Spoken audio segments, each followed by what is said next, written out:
Hey chat, I was recently lucky enough to be invited to Diary of a CEO's podcast on meaning and purpose. And it was great. It was awesome. I was with two philosophers, and I had a lot to say about meaning and purpose, but I ran into a couple of problems. I was with a Christian and an atheist, which means they got into a discussion about things that I thought weren't super relevant to meaning or purpose. That God is in the process of solving the problem of evil over time. The explanation restore. for why the evil's there in the first place. You said the fall. The second is that I was with a group of philosophers, and following what they said was actually kind of hard for me. I'm not really a philosopher. So how is it that this mystery of consciousness, which contains propositional thoughts, ideas, and purposes, if consciousness can't be explained a Darwinian way, how can some characterization of molecules in motion accomplish that same end? That's my concern. So what I wanted to do today is justify some of the claims that I made and lay out my general hypothesis that there is an evidence-based approach to finding meaning and purpose in your life. So for me, finding meaning and purpose is like a very practical thing. So the first thing we have to understand about purpose is, how do you know you have purpose or don't have purpose in life? So this is, I know it sounds kind of weird, but purpose, a sense of purpose or meaning in your life, is something that is internally felt. Okay, this is the first thing to understand. So if I go to you and I ask, hey, do you have meaning or purpose in life? You are going to say yes or no or maybe, but the data that you're using is going to be internal. It doesn't necessarily mean, like, I've met so many people who have careers, have families, have kids, and yet they feel like they don't have purpose. And I've met other people who don't have careers, don't have family, even people who are homeless or in jail, who feel like they have purpose in life. So the first thing to understand is, from a scientific perspective, purpose is something that is internally felt. It is not directly correlated to something external in your life, like how much money you make, whether you get laid, etc. Okay? Second thing that's really confusing, purpose is something that is quantifiable. So if I were to ask you, do you have purpose in life? You may say yes, you may say no, but the majority of people out there will say something besides yes or no. They'll say, like, yeah, I feel like I've got some purpose over here, but it's not like 100%, which kind of makes sense, right? That's what everyone sort of feels. And so this is what's really interesting. Purpose is something that is quantifiable. So we can measure the percentage of purpose in your life, okay? So third thing that I'm going to say, purpose is not something that you find, because the way that we talk about purpose, we're like, yeah, I found my purpose in life. We make it seem binary, which it's not. And we also make it seem like it is something that comes from outside of us. Like, I'm walking down the street, I try this thing, and then I try this thing, and then I go to this place, and I go to this place. And if I try hard enough, if I look hard enough, if I watch enough YouTube videos, I will find my purpose. That's not how it happens. Purpose is internally crafted through a series of actions, okay? What are those actions? This is where the first thing that we're going to go into is something called self-determination theory. So this is a theory that was developed that basically talks about how people get a sense of purpose and direction in life. It's a theory that's maybe 30 years old, maybe longer, and there's been a ton of research into it where people have basically figured out, if you take a group of people who feel like they have purpose in life, what do they do that evokes that internal feeling of, yes, I have direction? And then if we take people who do not have purpose and direction in life, what is their life like? And here's what self-determination theory shows us. The first is that people who have a sense of purpose make choices. People who don't have a sense of purpose have choices made to them. So people who make choices in life have a sense of direction, have a sense of meaning. And does this kind of make sense that if we look at kind of the Venn diagram of meaning in life, purpose in life, direction in life, those are going to overlap a fair bit, which is part of what the research tells us, right? So if I ask someone, hey, do you have meaning in life? If they say yes, if I ask them another question, do you have direction in life? They will probably also say yes.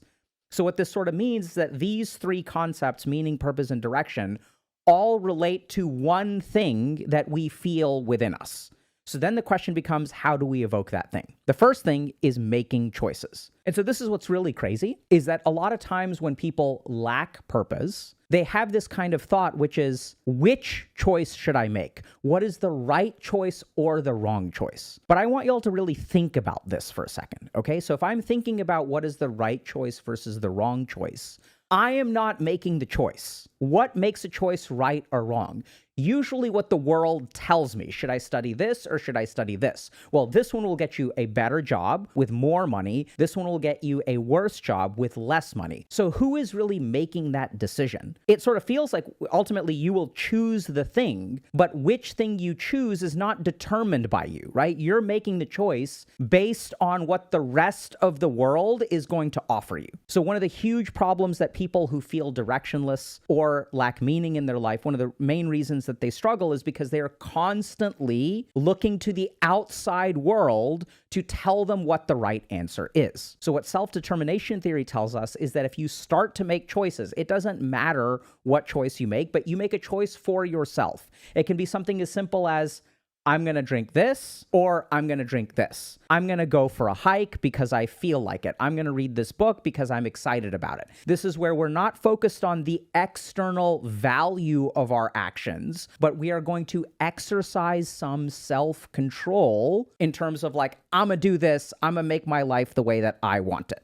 Now, when you start to make those choices, something really cool happens. Your internal sense of control, direction, and purpose in life will increase. The second aspect of self-determination theory is stretching your capacity. So if we look at someone who feels meaningless in life, doesn't have any meaning, what they're usually doing is trying to play life with minimum effort. They're playing this very like efficiency-oriented life where like, I'm going to work as little as I can to not get fired. I'm going to work as little as I can to get promoted. There's a capitalist system and everyone is milking me. I want my life to be simple so that I can be lazy and spend my whole time watching self-help videos on the internet, right? This is how we live life because we feel so burnt out. We feel so despairing. We feel like things aren't going well. And so we don't usually push ourselves. What we find from self-determination theory is that people who have a sense of meaning and purpose in life stretch their capacities. So I have this idea of what I'm capable of.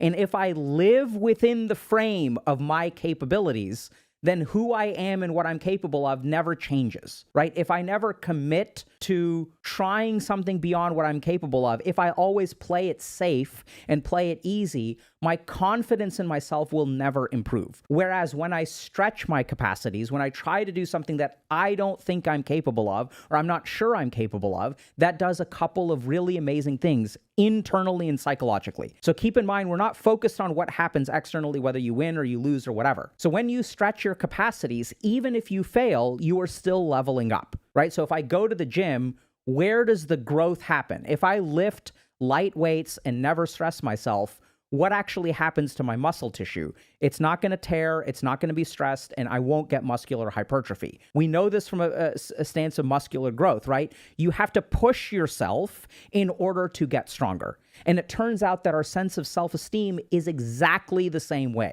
So if we stretch our capacities, so for example, if you say like, okay, I want to work out once a week because that's what I'm capable of. If you stretch yourself and you say, okay, let's shoot for 2 times a week. If you say, okay, I need to wake up at 7 a.m., but let me try to wake up at 6:30. This is the really interesting thing.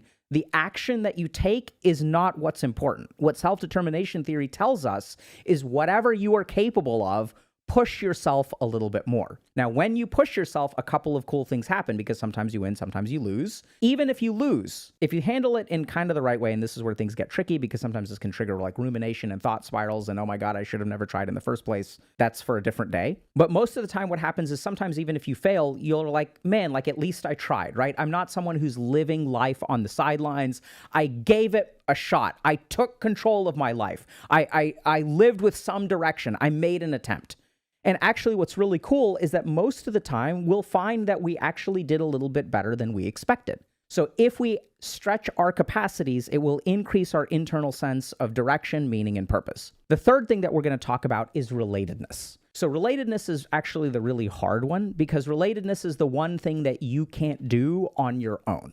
The first two you can do on your own. But what we know is that human beings are communal creatures. And a sense of meaning, purpose, and direction involves being your authentic self. And once you are your authentic self, having someone recognize that, see that, and respond to that. Now, in today's world where there's, people are ghosting each other, people are very replaceable. Like we have AI applications and AI, job review by like HR at a company. Like it's hard to be seen in today's world. So this related piece is really, really difficult. So that's something that we have a bunch of stuff on the channel about socializing and connecting with people and being your authentic self. That is a third component that I think it's hard for you to sort of do on your own sitting at home. Okay. The fourth thing that we're going to talk about moves beyond self-determination theory, draws on another set of science. And that's what's so cool about this is it's not just one theory. We have a lot of different information. So basically, if you look at people who have purpose, they feel in control, right? So what that means is people who don't have purpose feel out of control. Now we're going to talk a little bit about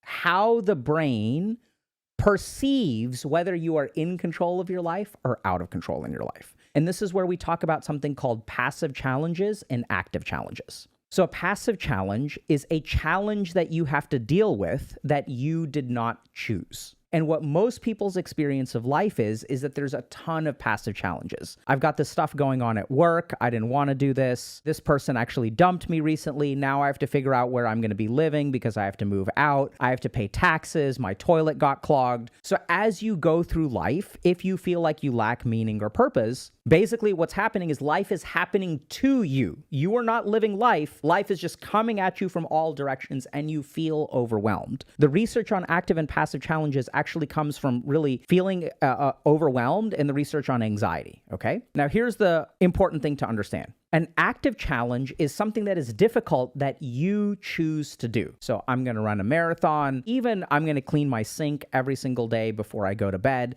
It is something that you choose to take on that is difficult. Now, here's the really counterintuitive thing. Our sense of control in life is not based on the total number of challenges that we face, right? If life is happening to you, the last thing that you feel like doing, if everything is falling apart around you, the last thing that you feel like doing is taking on an additional challenge. What most of us want to do is we want life to leave us alone. I'm going to ghost this person. I'm going to peace out of this job. I'm going to just sit at home. I want life to stop throwing stuff my way, right? We want to reduce the number of passive challenges. But our sense of control is a very simple ratio of active challenges to passive challenges. It's not the absolute number of things that you're dealing with. It is the ratio of things that you choose to things that you don't choose. And this is where people get really tripped up, because if I have 4 things that I don't want to deal with, I think the way to gain control of my life is to get rid of 2 of them, right? And that means that basically like the passive challenges have been cut in half. Now I have more control, but that's not actually, the whole problem is that you can't really control that because life doesn't stop happening. Even if you stop trying to live life, stuff piles up, right? If you quit your job because you don't want to deal with your boss, now you're dipping into savings. Now you're going to have to polish up your resume. Now you have a gap in your resume. Now you have to go look for a job. So every time we try to retreat from the passive challenges in life, we tend to create more passive challenges for us down the road. And then this feels overwhelming because I was dealing with 4 things. I reduced 2 of them. Now I'm dealing with 6 things. I reduced 2 of them. Now I'm dealing with 8 things. And so life keeps piling up. If you listen to people who got their shit together, myself included, you can take a look at basically anyone. Like listen to any interview where someone got their shit together. And what you will notice is that there is a point in their life where they chose to take on more, okay? So when life is coming at you, you look at your life, you say, everything is falling apart. All right, I'm gonna start going to the gym every day. I'm gonna start lifting every day. I'm gonna read 1 hour of like some kind of meditative book or self-help book or read about stoicism. I'm gonna take control of my life. That is taking on an active challenge. And the cool thing is that this is the part that you control. You don't control what life does to you. This has a cascading effect because if I have 4 passive challenges, and let's say there's one thing that I'm doing, but I say, okay, I'm going to start going to the gym today. I'm going to start meditating every single day. These are things that I am choosing to take on. Suddenly, this ratio is now better. And if the ratio is better, my perception of control, because this is just how the brain makes calculations, it doesn't care about the absolute level of control. It cares about the number of things that you choose to do compared to the number of things that happen to you. This gives you a greater sense of control. Once you have a greater sense of control, you become less pessimistic, you feel more empowered. And then here's the really cool thing. Once your brain feels confident and empowered, it is way easier to actually deal with the passive challenges. And this is basically how someone gets their life together, right? So I was failing out of college, joined a fraternity, trying to date people and not really working, not fucking at all, right? And then like I got my shit together. I started taking on more stuff. I was like, I'm gonna become a monk. I'm gonna travel to India. I'm gonna do this really hard meditation practice. I'm gonna do all these, like I'm gonna get my shit together. I'm gonna try to go to medical school. That's a goal that I'm taking on. I don't care if I fail 40 rejections, 80 rejections, 3 years in a row, like doesn't really matter. This is what I'm gonna do. This is literally how you take control. We'll flip a switch in your brain. Next thing that we're gonna talk about. So when I showed up on the internet about 6 years ago and started live streaming, I noticed that people struggled with all of this stuff. People felt directionless. People felt like they had no control in life. You know, they had no meaning. They had no purpose. They struggled a lot with addictions. So I started out focusing on a video game addiction.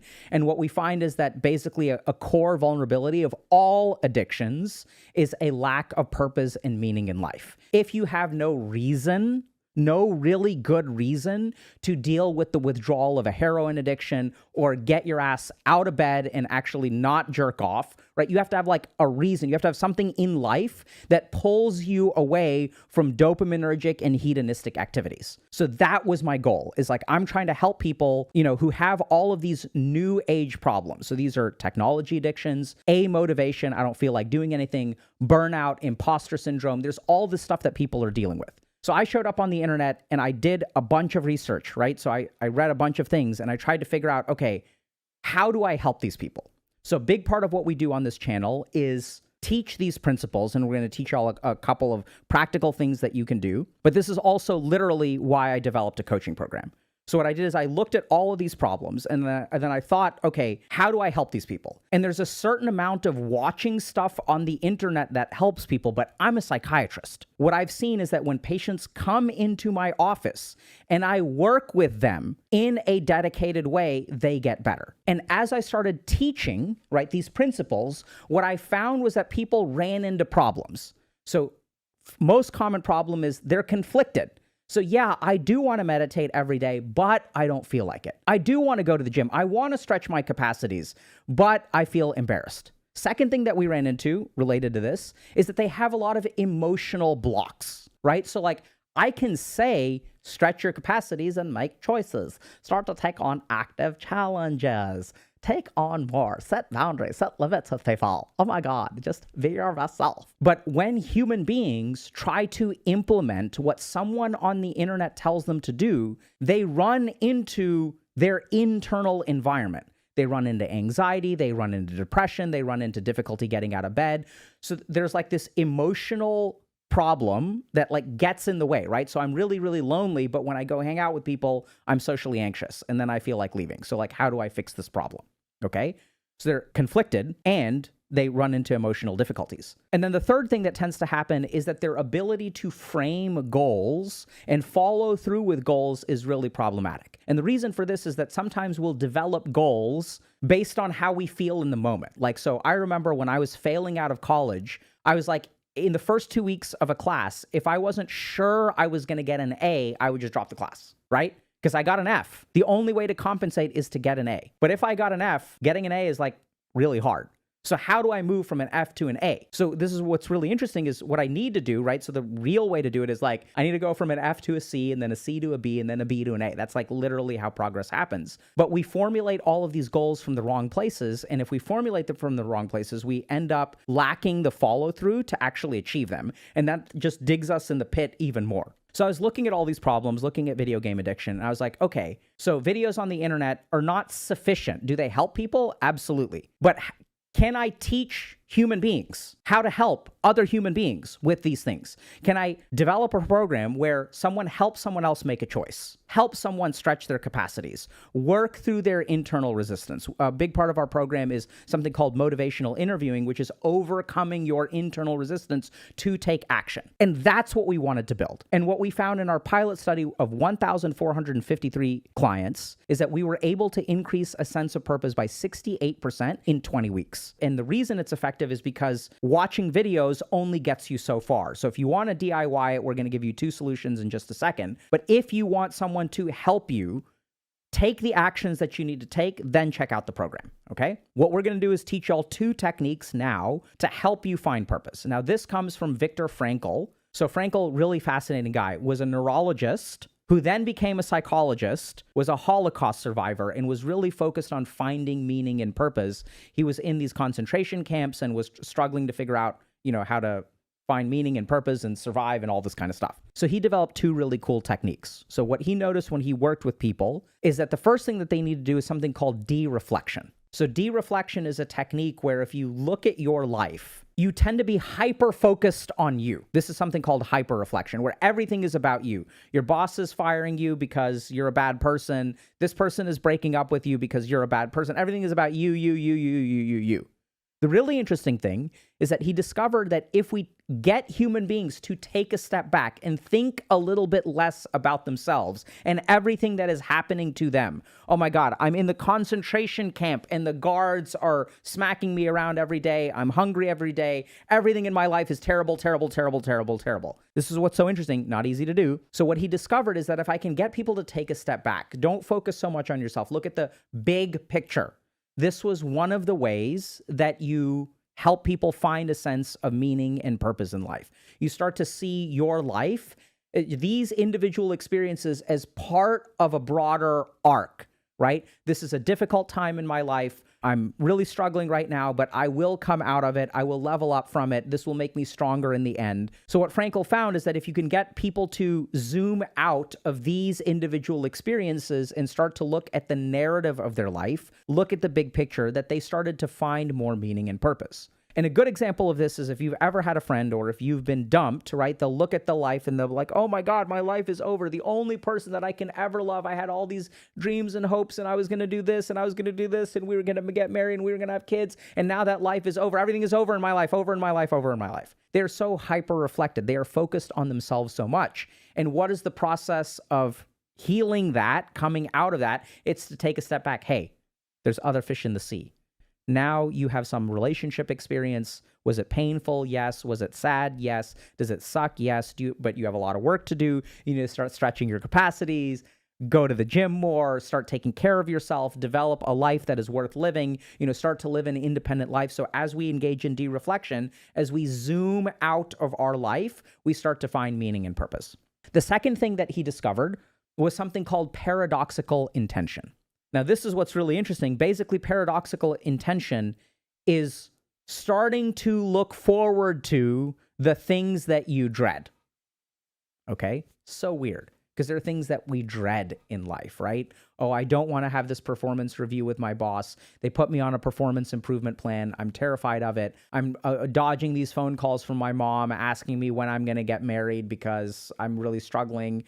We try to dodge a lot of things in life. And what Frankl noticed is that when we try to avoid things in life, the reason we're avoiding them is because we're afraid of a particular outcome. Here's the key thing he noticed. When you avoid a problem in life, the thing that you fear is more likely to happen. It becomes a self-fulfilling prophecy, right? So if I'm worried about the performance improvement plan and I'm avoiding that and I'm not going to work and really trying to learn things and make everything like better and really trying to shore up where my weak points are, the likelihood that I will get terminated is actually way higher. So this is what he discovered, is that he started teaching his patients to look forward to the things that they were afraid of. So the way that I did this, and this is what's so interesting, is when I was studying in India, we sort of have this technique too, but we called it something else. So in my case, right, it was okay, these are negative karmas that I have to work through. I have all this negative karma. attached to my soul or whatever the fuck. Who knows if any of that stuff is real. But when bad stuff happens to me, this is my negative karma that I'm getting rid of.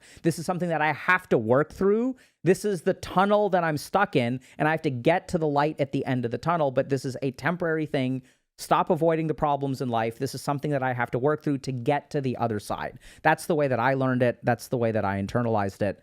I teach that sometimes here or there. The key thing here is to look forward to the things that you're dreading. It's not just about just doing it. It is changing your mental attitude towards things that you dread. This is something that you have to do. If you go through this performance improvement plan, you will get better. You are leveling up. This is you learning how to take control of your anxiety. This is you taking control of your life instead of avoiding the thing that you are dreading. Because remember, Frankl was all about trying to help people find meaning and purpose in life. And one of the key things he discovered was paradoxical intent.